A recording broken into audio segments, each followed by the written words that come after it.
Hi everyone. Good morning, good afternoon, depending on where you are joining from. My name is Vibhuti Singh and I am Senior Solution Architect at CloudFront. I bring over 18 years of experience in the Microsoft technology stack, and for the past 6 years, I primarily focus on integration, data and AI projects. Today, we are going to talk about data governance and how Databricks Unity Catalog help us to implement it. We often hear this term data governance, data security, compliance, security, etc. But what exactly it is and what we need to do. In this session, we look at some practical example which will help us to understand how Unity Catalog help us to implement this effectively. Let's take a quick look at our agenda. First, we will start with brief introduction to Databricks. Then we will discuss why data governance matter and what the challenge organization will face without it. Next, we will talk about Unity Catalog and explore its key capability, and then we will cover some best practices, common mistakes, and key takeaways. Let's jump into the first topic.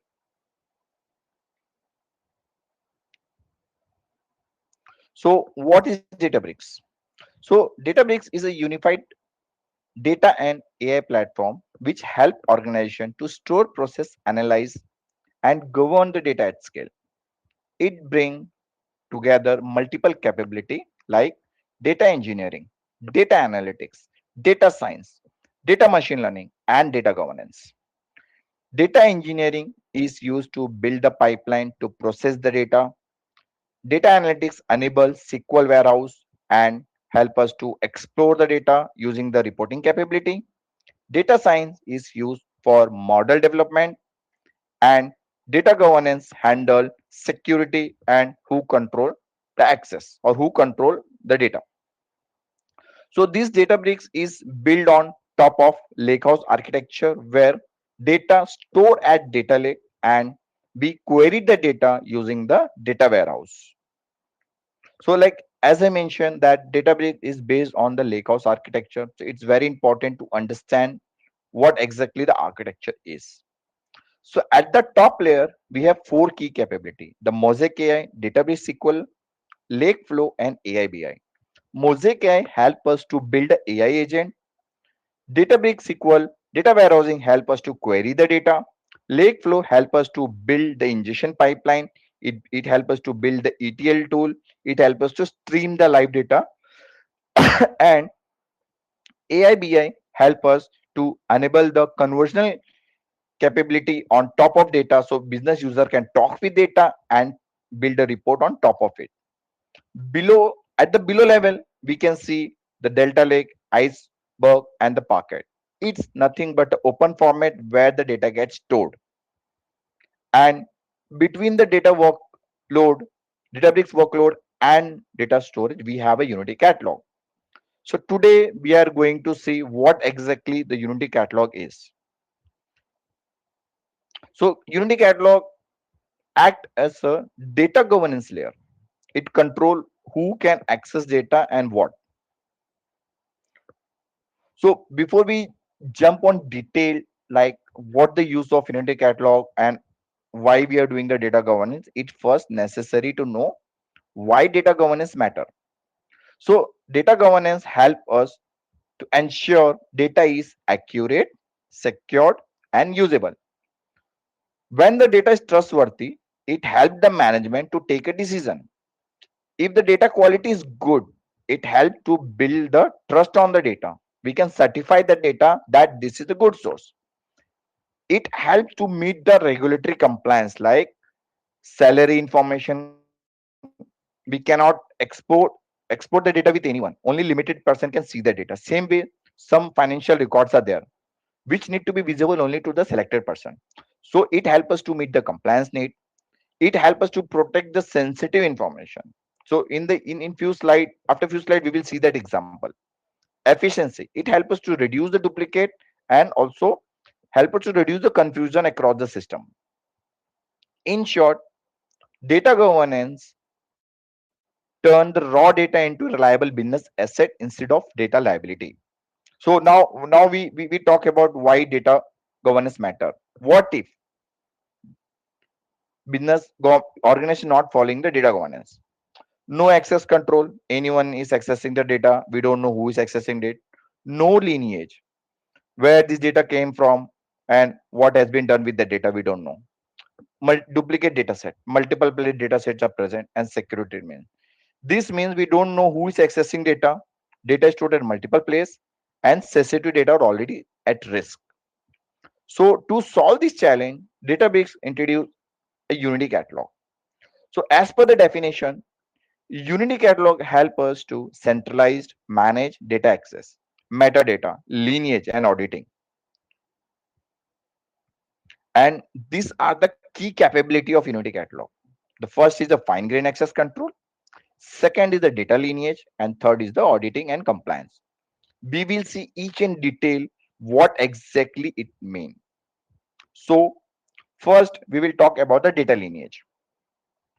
So as per the definition, data lineage is the tracking of data journey from where it came from, how it changed, and where it goes. In short, it's a complete life cycle of data and why it matter. Suppose any wrong value has been populated on report and now you want to trace the record. Without lineage capability, it is very difficult to know the source of the data. But with the help of data lineage feature, it become very easy for us to track the source. With the help of few live screenshot, we will understand how this feature help us to analyze it. So this is one of the screenshot which I have captured where we can see like which table is the downstream and upstream, which notebooks are playing a key role here. And here we can see on the left side we have a sorry, on the right side we can the C lineage graph. When the user will click on that, they will able to see the complete graph where it will show you how data is flown from source to target. Like data, like in the source there were around 40 columns, and when it moved to the next layer we moved only 7 column. Same way you can see 7 column, 2 column, 2 column. So data lineage help us to track the entire journey of data, like you are accessing the gold layer, but what are the query we have built, which notebook has processed that. So that we don't know. So with the help of data lineage we will able to know it very quickly. Now we will talk about the fine grain access control. So fine grain access control allow us to define a specific permission. For example, like sales manager can see all region, but the salesperson can see the only region data. Similar example, we will HR can see the salary data, but others can't. User can access certain column, but not the sensitive one. So this is all about the fine grain. Now we'll see the with the help of practical example how we control it. So here are the permission level hierarchy which Databricks provide, like catalog level, schema level, table level, column level, and the row level. Catalog is the top level. Then we have a schema, then table, row, column, and row. In next few slide, you will understand what exactly it is. So catalog level. So here you can see the CF is the catalog which I have created, and in the permission tab, we can see only two user is having access. One is the group account and one is the individual person. So all can only read the data, browse the data, but they will not able to execute any query on top of it. Whereas I am having a full access. So this is a catalog level example. In the next, in this image we can see the table level example where you can see the multiple user is, I have granted a multiple user modify and select permission, and also you can see the AI user. This is not the user, this is the group.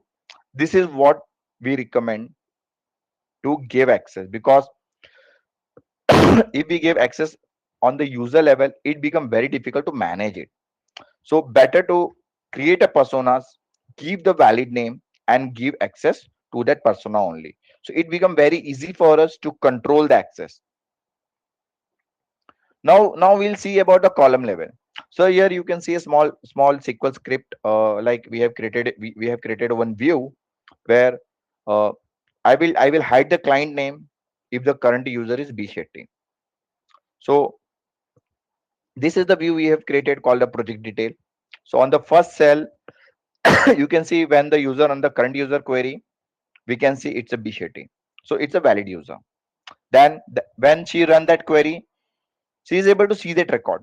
But for the security reason, I have just black out it. But when we run the same query with the another user, we can see the data are masked. Here we can see the comparison between both. Here I have just masked it for the security reason. I have just black out it. But here you can see how exactly the data has been masked. So this is a feature which provide in the database which help us to control the sensitive information, and only the selected people will able to see the data. Now we'll talk about the auditing and monitoring. So this is also one of the key feature of Databricks, which help us to track who is accessing the data. And these are the some things like audit log, access monitoring, data lineage, we already know, compliance and governance. So I gave you one example where I masked the data based on the username. So same way this will help us to control the PI information, where the only authorized person will able to see the full name, and the non-authorized person will not able to see the full name. They will see the masked data.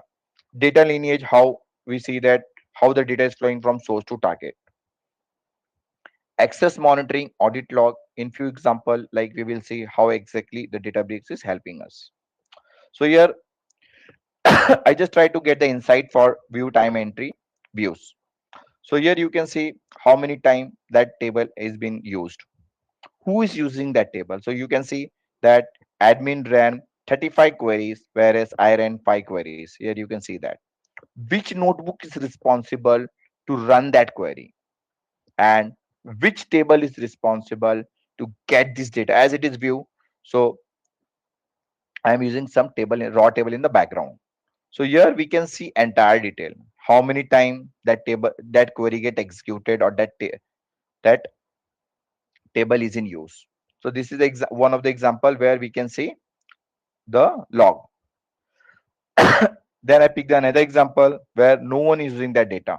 So you will see this kind of message where no usage in the last 30 days. Now I want to see the history of the table. So here you can see that data has been overrated on 19, 23, 24, 26, 30. At what time? So here I am performing a create or replace table. So here we can see that information. The same way I took the another example of table called Gini cost, where only two operation has been performed. First one was on 25th March, where table was created, and on 30th March the right operation has been performed. So this help us to know what is happening on the table. Event log help us to know who is starting the cluster, who is turning off, how many time that for how much time that cluster was on, and what was the status of that cluster, whether it was healthy or it get terminated due to access load.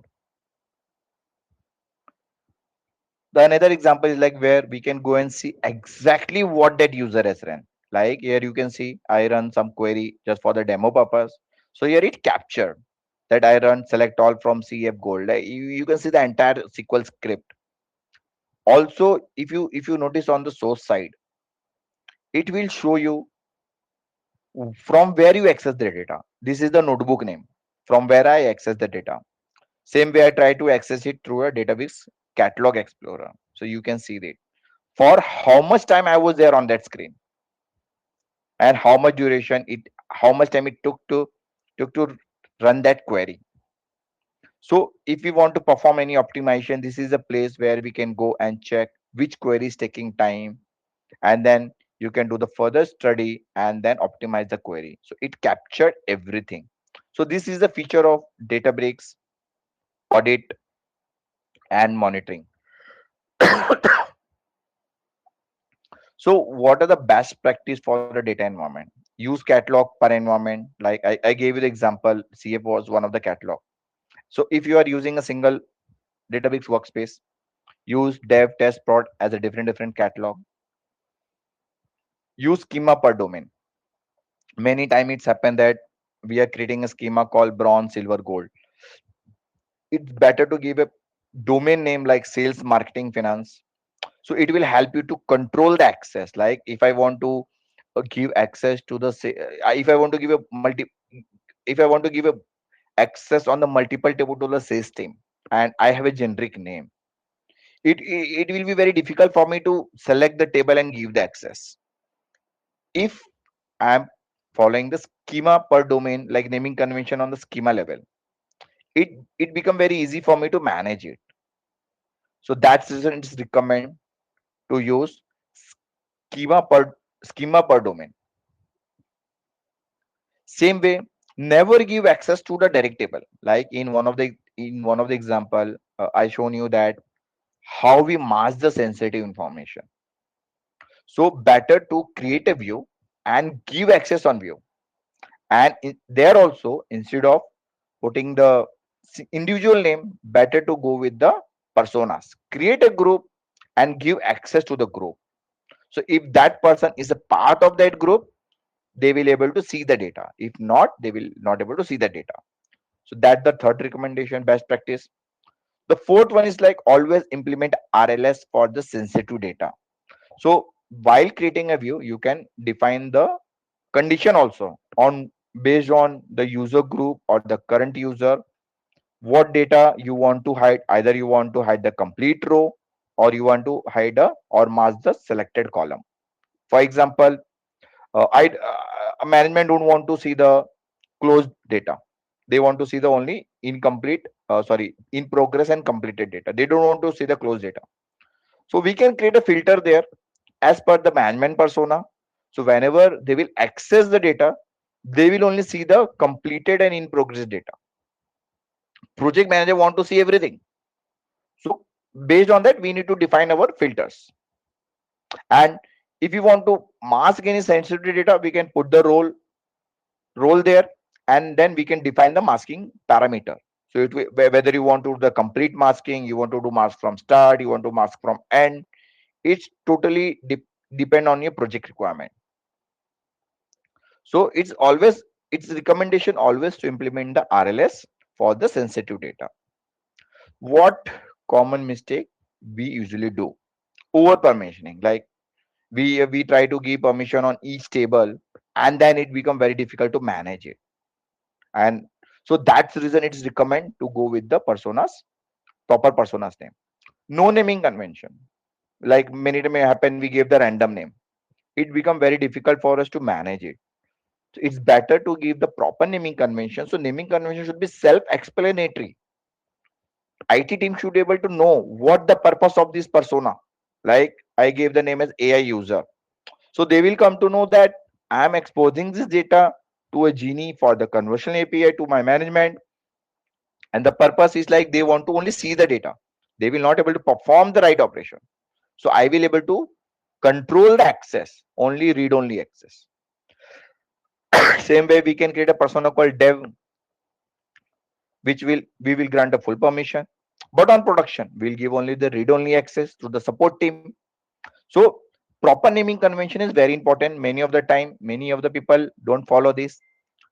The third is, many of the time we are not using the lineage. So in the screenshot I shown you that how we can track the data source journey, like from start to end. So that reason is recommend to use the ETL pipeline, follow the proper guideline. So you will able to track. Otherwise, you will pull the data from the random location. It will become very difficult for you to troubleshoot what the source of data and why this value is coming from. Why this value is coming. And the fourth one is the ignoring audit log. So whenever we are creating a, we need to see the audit log. Who is accessing data? We should not ignore it. If you want to create alert there. You can do that also. Databricks has that feature as well, where you can go and create the alert, define the query. Whenever such activity will perform, you will get an alert. Recently, Databricks introduced a back feature, attribute based access control, where like now till now we were able to control the access based on the personas and the user row level security. But with the help of ABAC, now we will able to control the data access based on the user location as well as the user timing also. Like I don't want my user to access my data out of office hours. So we can go and define that attribute, the office hours attribute, we can define it and put that condition. Whenever user will try to access data out of office hours, they will get an error message that you are not authorized to view this. Same way, we can control the access via location as well. So I don't want user to view my data outside my country. So I will try to analyze the IP location and then filter it. So that is also not possible. I have not yet explored it. This is recently introduced by Databricks called ABAC feature, attribute based access control. So what are the key takeaways? Governed data help us to build trust, and fine grained control give us the powerful mechanism tool to control the data, which will help us to meet the regulatory requirement. And in short, Unity Catalog help you to keep everything under one platform. That's reason we called it as a Unity Catalog is the unified platform for the data governance.